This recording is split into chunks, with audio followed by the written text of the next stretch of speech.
Nós pegamos agora uma outra fonte real para consertar. Essa fonte não está funcionando. Depois eu vou mostrar para vocês como fazer os testes. Observem aqui um detalhe importante.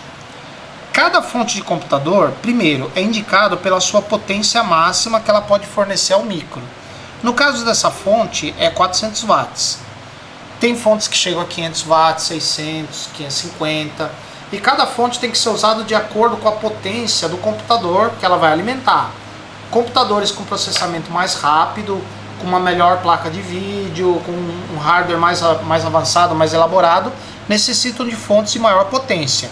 Computadores mais simples, com menos capacidade de processamento, a placa de vídeo mais simples, necessitam de fontes de menor capacidade de corrente. É claro que, quanto maior for a potência máxima da fonte, mais cara ela vai ser. Vocês podem observar que aqui nós temos as tensões que saem da fonte e a corrente máxima que cada linha daquela pode oferecer. Vocês podem observar que as fontes positivas, 3,3, 24 amperes, 5 volts, 28 amperes, 12 volts, 10 amperes, a outra 12 volts, 16 amperes. Então as fontes positivas todas têm capacidade de corrente bem alta. Agora, já as negativas, o menos 5 ou menos 12, 600 miliamperes cada uma. Que as fontes negativas, os circuitos do computador que trabalham com as fontes negativas são de baixíssimo consumo. E aqui a fonte do standby, que é de 2 amperes a capacidade de corrente dela. Então, resumindo, na fonte nós temos a máxima potência que ela pode oferecer ao computador, e em cada linha de mais B e menos B nós temos a corrente máxima que pode circular por ela. Então, como vocês podem observar aqui no conector principal, colocando o lado da trava para sua frente, da direita para a esquerda, o quarto fio é o fio PS1, que no caso aqui é verde, e na maioria das fontes ele é de cor verde. Então você curto-circuita ele através de um pedaço de fio, um pedaço de solda, com um dos terras que estão próximo. Aqui, ó. E aí a fonte deve funcionar. E vocês podem observar que a fonte já está ligada, já está alimentada. Tá vendo? Não funciona. Não gira o ventilador. Nós vamos medir agora as tensões que saem pelos conectores. Então observe aqui, ó, no fio amarelo, que é o fio do 12 volts, nós não temos tensão. E nem no fio vermelho, que é o fio dos 5 volts. Também não tem tensão. Isso já indica pra gente que a fonte não está mesmo funcionando. Essa fonte tem um diferencial em relação àquelas outras que a gente trabalhou, é que ela possui um conector para alimentar o SATA, o HD SATA, que são os HDs mais modernos, e os gravadores de DVD de SATA. Também tem o conector SATA. Para desmontar a fonte, tal qual as outras que a gente já explicou, basta você remover esses 4 parafusos e desencaixar a tampa. Um detalhe importante também em relação às fontes, quando você pega para consertar, a fonte pode estar cheia de pó, e normalmente é isso que acontece, porque o computador acumula muita poeira. Então, antes de você mexer em qualquer coisa aqui, você pode pegar um pincel ou um compressor de ar, um jateador de ar, para tirar toda essa sujeira aqui da placa. Olhem a diferença depois que foi feita a limpeza. Tá vendo? Agora dá pra gente enxergar os componentes e trabalhar mais facilmente. Vocês podem ver que, embora seja uma fonte com a parte externa diferente das outras e tudo mais, mas os circuitos básicos aqui são os mesmos. Aqui o fusível, os filtros de rede, a ponte retificadora, os 2 capacitores de filtro, a chave 110/220, que nessa aqui tem a chave. Aqui nesse setor fica a fonte do standby, com o transformador chopper menor, o transformador driver, o transformador chopper da fonte principal, os transistores de chaveamento da fonte principal, o transistor de chaveamento da fonte do standby, os diodos retificadores das tensões de 12 volts, 5 volts, 3,3 volts. Aqui os capacitores de filtro e as bobinas que ficam nas linhas de mais B, que vão alimentar o computador.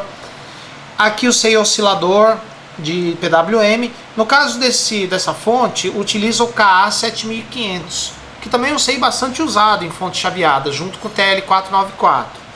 Aqui um outro SEI menor que gera a tensão do Power Good, por exemplo. Então vocês podem ver que os circuitos básicos são os mesmos da outra, inclusive o procedimento de conserto também. Agora nós vamos iniciar o conserto dessa fonte. O primeiro passo é fazer aquela inspeção visual, para ver se não tem nenhum componente estufado, estourado, torrado, queimado. Principalmente esses capacitores aqui, ó, que ficam nas linhas de mais B, na saída da fonte. O fusível, se der para você ver o fio. No caso, o fusível dessa fonte é opaco, não dá para ver o fio, então a gente vai ter que testar ele a frio. Mas aparentemente não tem nenhum sinal de queimadura, nem um componente estourado nessa placa. Feito isso, nós vamos agora para o próximo procedimento. Então, o primeiro componente que a gente vai testar na fonte é o fusível, porque esse fusível não dá para ver o fio dentro. Multímetro na escala de vezes 1. O fusível está inteiro. Agora vamos verificar se a fonte comum está boa. A fonte comum vai até os dois capacitores eletrolíticos grandes. E em cada um deles nós devemos ter uma tensão em torno de 150 volts. Então, vamos observar aqui, ó. Aqui nós temos nesse capacitor 150 volts. E nesse outro 150 volts. Isso indica pra gente que a fonte comum está funcionando. Agora nós vamos verificar se a fonte do standby está funcionando. Colocamos o multímetro na escala de DCV10, como vocês podem ver aqui, ó, DCV10, e vamos medir a tensão naquele fio roxo que é a saída dos 5 volts da fonte standby, que no caso é esse daqui, ó. E como vocês podem observar, nós não temos tensão, ou seja, a fonte de standby não está funcionando, que é a primeira fonte que tem que funcionar. Se esta fonte não funciona, o resto do circuito também não vai funcionar. E aí a fonte não vai conseguir alimentar o computador. Então o problema dessa fonte está no circuito de standby. Essa fonte aqui está completamente parada. Eu vou mostrar para vocês agora como é que você pode determinar se o que parou a fonte foi algum componente em curto ou se foi algum componente aberto. Você vai fazer o seguinte: tira o cabo de força, aí você coloca o multímetro na escala de DCV 250 e mede a tensão nos dois capacitores principais, os dois maiores capacitores da fonte. Vamos ver se nós temos tensão ou não. Lembrando que a fonte está desenergizada. Olha lá. Como vocês podem ver, nós temos praticamente a mesma tensão que tínhamos quando a fonte estava energizada. Ou seja, nesse caso, os dois capacitores vão demorar pra caramba para se descarregar. Se eles demorarem muito para se descarregar, é porque o problema da fonte deve ter sido causado por algum componente aberto. Porque quando é componente em curto, normalmente esses capacitores se descarregam rápido. Assim que você desliga, em pouco tempo eles já estão descarregados. Mesmo quando a fonte está funcionando, depois que você desliga, eles se descarregam mais ou menos rápido. Mas como eles ainda estão carregados, deve ser algum componente aberto que causou o não funcionamento da fonte. Então nesse caso, como a fonte está demorando para descarregar os capacitores principais e a gente precisa trabalhar nela, para não ter perigo de tomar choque, ou queimar o multímetro, ou queimar mais algum componente, nós vamos descarregar os capacitores usando aquele resistor grandão. Você toca nos terminais, deixa alguns segundos, pronto. A fonte já está descarregada. Observem só. Tá vendo? Nós não temos mais tensão nos capacitores. Agora você pode pôr a mão aqui em qualquer lugar, não tem perigo de tomar choque. Então na fonte do standby nós temos o transistor de chaveamento, que é esse aqui, o transformador Chopper, que é esse daqui, esses 4 terminais aqui.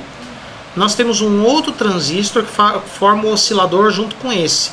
E fora alguns componentes que tem aqui, por exemplo, diodos, resistores. Tem também o resistor de disparo, que pega a tensão da linha de 300 volts e vai alimentar o transistor oscilador. Então nós vamos fazer uma pesquisa aqui dos componentes que fazem parte dessa área. Então agora nós vamos testar alguns componentes aqui na fonte do standby. Vamos começar pelo transistor de chaveamento, que é o maior, que é esse daqui, ó. Multímetro na escala de vezes 1, ponta preta na base, como NPN, a vermelha nos dois terminais restantes. O ponteiro tem que parar na mesma posição. Daí você deixa a ponta preta no coletor, a vermelha no emissor, e o ponteiro ou não deflexiona, ou se deflexionar tem que ser bem pouco. Nesse caso, normal. Agora nós vamos testar o transistor menor, que é esse daqui, o oscilador. É a mesma coisa, você coloca a ponta preta na base, como NPN, a vermelha nos dois terminais restantes. Aliás, base desse lado aqui, ó, base aqui. Ele tem que parar na mesma posição. Tá vendo? E a preta no coletor, a vermelha no emissor. O ponteiro não pode chegar até o zero. Isso quer dizer que os transistores estão bons. O transformador Chopper tem esses dois terminais e mais esses dois aqui, ó. O primário e o secundário, também está normal. Agora detalhe, eu deixei solto de propósito um terminal do resistor de disparo dessa fonte. É um resistor que pega a tensão da linha de 300 volts, que é aqui, e alimenta a base do transistor oscilador e chaveador. E aí a fonte começa a oscilar. Esse resistor aqui é de 470K. Então agora nós vamos testá-lo a frio para ver se ele se encontra em boas condições ou não. Esses resistores de disparo costumam dar muito problema nessas fontes. Então nós colocamos o multímetro na escala de 10K. Eu já deixei um terminal dele desligado para facilitar o teste. Então ele tem que dar algo em torno de 470K, ou um pouquinho a coisa a mais por causa da tolerância. E observe como o ponteiro não mexe, indicando que esse resistor está aberto. O resistor está aberto, a fonte não dispara, não funciona a fonte do standby e o restante da fonte chaveada não trabalha.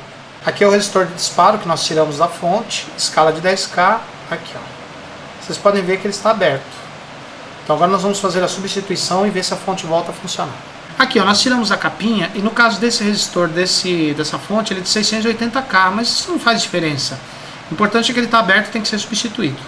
E agora nós trocamos o resistor de 680K. Eu havia falado para vocês que é de 470K porque é o mais usado, mas no caso essa fonte é de 680.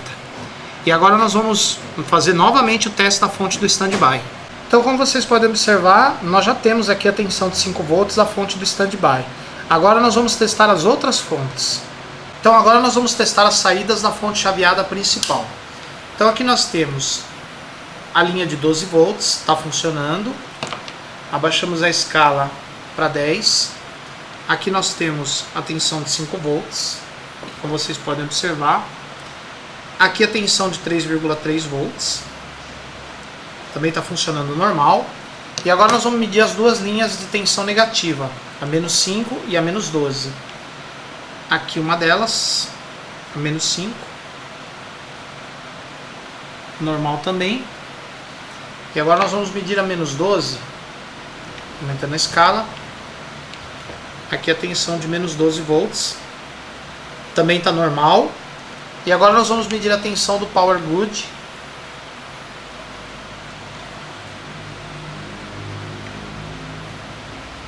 A linha do Power Good é aqui. E nós temos aí 5 volts.